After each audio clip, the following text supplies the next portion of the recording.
एक बार फिर से स्वागत है आप लोगों का दोस्तों। तो जैसा कि मैंने पहले वीडियो में बेसिक जानकारी बताई थी, वर्ग 2 एवं वर्ग 3 के यानी प्राथमिक शिक्षक और माध्यमिक शिक्षक की जो रूल बुक जारी किया गया है और फिर दूसरी वीडियो में हमने बताया कि कितनी रिक्तियाँ हैं, किस विषय में कितने पद खाली हैं, चाहे माध्यमिक शिक्षक हो, चाहे प्राथमिक शिक्षक हो। जैसा कि आप लोगों को पता है कि साइंस में जो है तो पोस्ट बहुत कम आई है, ना के बराबर आई है, लेकिन वहीं इंग्लिश में बहुत ही पोस्ट लगभग 1800 यानी अति शिक्षक के लिए 950 के आसपास और गैर अति शिक्षक के लिए आई है और ठीक-ठाक पोस्ट जो है तो सोशल साइंस के लिए भी आई है, लेकिन जो है तो अन्य विषय के लिए 2 ढाई से के आसपास आई है।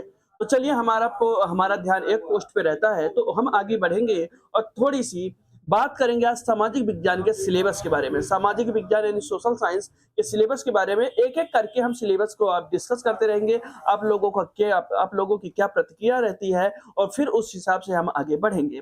तो उससे पहले हम सिलेबस के बारे में डिस्कस करें, तो पहले ये थोड़ी-सी जो यहाँ पे गाइडलाइन दी गई है, उसके बारे में हम समझ लेते हैं। क्या कहने की कोशिश कर रहा है? गणित। गणित विषय अंतर्गत अभ्यर्थी को गणित अथवा भौतिक शास्त्र अथवा इंजीनियरिंग विषयों के साथ स्नातक उपाधि धारित करना अनिवार्य होगा। क्या आप बात समझ रहे होंगे गणित विषय के अंतर्गत, ठीक है? जैसा कि हम लोग जानते भी हैं, सामाजिक विज्ञान विषय अंतर्गत इतिहास, राजनीति शास्त्र, अर्थशास्त्र, भूगोल, समाजशास्त्र एवं वाणिज्य विषय में से किसी एक विषय के साथ स्नातक उपाधि यानी ग्रेजुएशन आपको कंप्लीट करना होगा। सामाजिक विज्ञान विषय के अंतर्गत ये आप समझिए, हिंदी में जैसे हिंदी साहित्य, अंग्रेजी में अंग्रेजी साहित्य, संस्कृत में संस्कृत साहित्य और विज्ञान में जो है तो आपको विज्ञान के अंतर्गत जब कहेगा तो रसायन शास्त्र, वनस्पति विज्ञान जिसको बॉटनी कहते हैं, प्राणी विज्ञान, माइक्रोबायोलॉजी, बायोटेक्नोलॉजी, बायो इन्फॉर्मेटिक्स में से किन्हीं 2 विषयों के साथ इन स्नातक उपाधि धारित करना होगा। स्नातक उपाधि निर्धारित प्रतिशत के साथ नियम में उल्लेखित है। ठीक है ना? और उसको अनिवार्य है। ये बातें एक बेसिक सी डिटेल है और देखिए प्रत्येक प्रश्न 100 अंक का होगा, 100 अंक का और 2 घंटे समय रहेगा। सभी प्रश्न अनिवार्य, ये बेसिक सी बात होती है कि 100 प्रश्न रहेंगे और 100 नंबर का रहेगा और 2 घंटे का एक पेपर होगा। और सभी विषयों से 100-100 नंबर के पेपर हो रहे हैं दोस्तों और 100 नंबर के होंगे और उसी में आपको कट ऑफ आपको क्लियर करना है। ठीक है? विषय वस्तु का स्तर जो है तो क्या रहेगा ये देख लीजिए। स्तर जो है स्नातक स्तर के समकक्ष होगा। इस प्रश्न पत्र में प्रश्न मध्य प्रदेश राज्य के कक्षा 9वीं से 12वीं के प्रचलित पाठ्यक्रम की विषय वस्तु पर आधारित होंगे, लेकिन कठिनाई स्तर एवं संबंधता स्नातक स्तर का होगा। कुल मिलाकर के जो पेपर बनाया जाएगा स्नातक स्तर तक का होगा। ये बेसिक सी जानकारी थी जिसे मैंने आपको बताया है। आगे चलेंगे सामाजिक विज्ञान का। अभी हम अन्य विषयों के एक ही साथ नहीं चाहते हैं कि डिस्कस करें, है ना? अलग-अलग विषयों के हम चाहेंगे कि धीरे-धीरे डिस्कस करें ताकि वीडियो भी लंबा ना हो और आप लोगों का काम भी हो जाए। तो हम जो है तो सामाजिक विज्ञान के विषय के बारे में बात करेंगे और उसके बारे में डिटेल एनालिसिस भी हम आपको देंगे कि किस तरीके से आपको तैयारी करना है, किस तरीके से आपको पढ़ाई अपनी जारी रखनी है। समय कम है लेकिन सिलेबस जो बहुत ज़्यादा कह रहे हैं कई लोग कि बढ़ाया गया है, लेकिन देखते हैं हम क्या कैसे। तो सामाजिक विज्ञान में जैसे कि मैंने पहले भी बताया कई विषय, राजनीति विज्ञान है, भूगोल है, अर्थशास्त्र है, सोशियोलॉजी है, सामाजिक विज्ञान समाजशास्त्र है, ऐसे कई विषय हैं। तो चलिए सबसे पहले हम राजनीति विज्ञान यानी 5-5 इकाई इसमें दी गई है। हर एक सब्जेक्ट में 5 इकाई है, इसी को आपको पढ़ना है और इसी में आपको 100 नंबर का पेपर होने वाला है। तो राजनीति विज्ञान यानी इकाई 1। अब राजनीति विज्ञान है तो सबसे पहले ये पूछ रहा है कि आप इसका अर्थ क्या समझ पा रहे हैं कि नहीं समझ पा रहे हैं? इसका सिद्धांत का बोध बताइए। अर्थ बोध में अर्थ, परिभाषा, महत्व, राजनीतिक दर्शन एवं सिद्धांत, विचारधाराओं का परिचय, राज्य की अवधारणा, अर्थ, परिभाषा, महत्व, तत्व, राज्य की उत्पत्ति के विविध सिद्धांत। चूंकि मैं यूपीएससी की तैयारी किया हूँ तो इन सब चीजों को समझता हूँ, है ना? तो मैं एक चीज आप लोगों को कहना चाहूंगा कि मार्केट में बहुत सारी किताबें फैली होती हैं, बहुत सारी किताबें फैली होती है। आपको बहुत ही कंसाइज तरीके से इसकी किताब लेनी है जिसमें ये बेसिक टॉपिक आपको मिल जाए और थोड़ा-सा प्रीवियस ईयर क्वेश्चन पेपर को आपको ध्यान में रखना है। उस हिसाब से आप दोनों को मिला करके मिक्स करके जो किताब आपको अच्छी लगेगी तो आपको लेना है। दूसरी यूनिट में जो है तो मूल राजनीतिक अवधारणाएँ, स्वतंत्रता, समानता, सामाजिक न्याय, अधिकार। ये बेसिक समझने की कोशिश कर रहा है कि बेसिक अधिकार है क्या? क्या मतलब होता है इनका? इसके बारे में डिटेल से थोड़ी-सी हमें स्नातक स्तर तक की पढ़ाई कर लेना है दोस्तों, ताकि हमारा काम चल जाए। लोकतंत्र और विविधता ये एनसीईआरटी में भी है। ये जो छोटे-छोटे शब्द हैं ये एनसीईआरटी में भी है, लेकिन चूँकि एनसीईआरटी यदि आपको समय मिले तो पढ़िए, क्योंकि ये स्नातक स्तर के हैं तो यहाँ पे थोड़ा-सा फैक्चुअल भी होगा, तो इसलिए फैक्चुअल डिटेल भी आपको जो है तो जानकारी रखनी होगी। लोकतंत्र और विविधता, अर्थ इसका विशेषताएं, समानताएं, असमानताएं, विभाजन, विविधताओं में सामंजस्य एवं टकराव।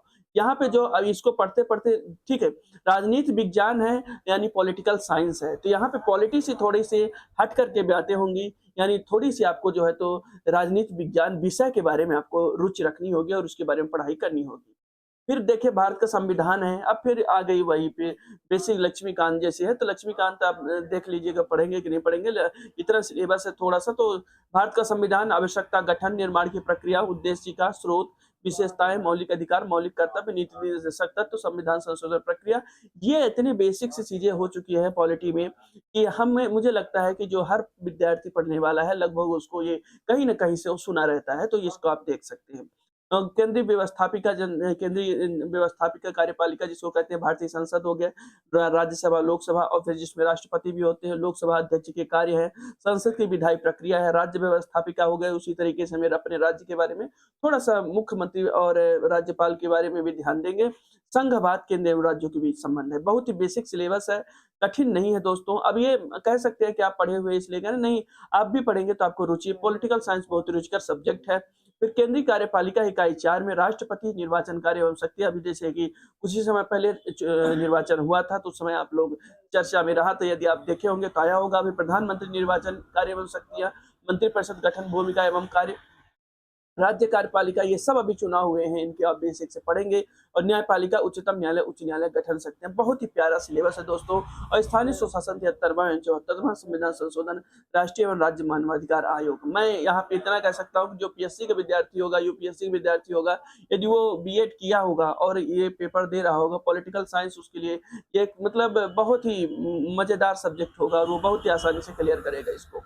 आगे चलते हैं, वो उसको यही लाभ होगा। आगे चलते हैं, भारत में निर्वाचन आयोग का गठन, कार्य, निर्वाचन प्रक्रिया, सुधार, चुनौतियां, निर्वाचन में महिलाओं की भूमिका, विविध राजनीतिक दल, राष्ट्रीय एवं क्षेत्रीय राजनीतिक दल, दबाव समूह एवं हित समूह, भारत एवं उसके पड़ोसी देश, क्षेत्रीय सहयोग संगठन। इसमें मैं समझाने नहीं जा रहा हूँ, ये आप सब समझ रहे हैं क्या कहना चाह रहा हूँ, क्योंकि आपने बीएड किया है, ग्रेजुएशन किया है इस सब्जेक्ट से, और आप जो है तो कई लंबे समय से तैयारी भी कर रहे हैं।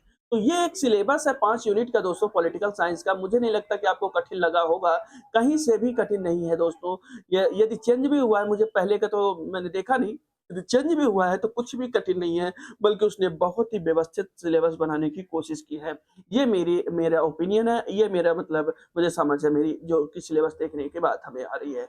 भूगोल का देखते हैं, दोस्तों। भारत, आकार और स्थिति, भारत के भौतिक स्वरूप, ये बहुत ही बेसिक सा सिलेबस है, जिसमें हम भारत के बारे में शुरुआत करते हैं, तो भारत के बारे में यहीं से तो भूगोल में हम पढ़ते ही, चाहे एनसीईआरटी पढ़े, चाहे कोई स्टैंडर्ड किताब पढ़े।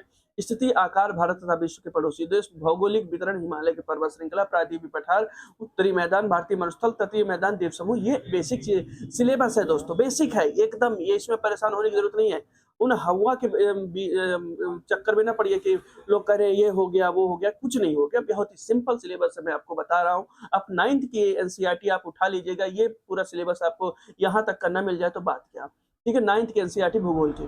भारत में अफवाह तंत्र, हिमालय की नदियां, सिंधु नदी तंत्र, गंगा नदी तंत्र, ब्रह्मपुत्र नदी तंत्र, प्रायद्वीपीय नदियां, नदी द्रोणी, तापी नदी, गोदावरी नदी, महानदी, कृष्णा नदी, कावेरी नदी। अब ये नदी बता दिया है, इससे बढ़िया क्या हो सकता है। यानी हम इसी नदी से क्वेश्चन पूछेंगे, तो आप इसकी लंबाई याद कर लीजिए, कि इनकी सहायक नदियां याद कर लीजिए, कहाँ से निकलती है, कहाँ जाती हैं, इनसे लगे हुए शहर याद कर लीजिए। इस तरीके से आप पढ़ाई कर सकते हैं। झीलें हो गए, नदियों का अर्थव्यवस्था में महत्व हो गया, नदी प्रदूषण हो गया, जलवायु हो गया, जलवायु भी नियंत्रण हो गया। भारत की जलवायु देख रहे हैं कि किस तरीके से भारत हो या विश्व हो, जलवायु परिवर्तन हो रहा है, मानसून का आगमन, ऋतु, वर्षा, ये बेसिक सिलेबस है दोस्तों, कोई इतना अलग नहीं है। सोशल साइंस है, क्योंकि सरल भी रहती है, पढ़ने में मजा भी आता है। प्राकृतिक, वनस्पति, वन्य प्राणी तथा जनसंख्या, परिचय, वनस्पति एवं वन्य प्राणी में विविधता के कारण, वनस्पति के प्रकार एवं संरक्षण, वन्य प्राणियों संरक्षण, वन्य प्राणी नीचे इसको कहते हैं दोस्तों, एक क्षेत्र होता है।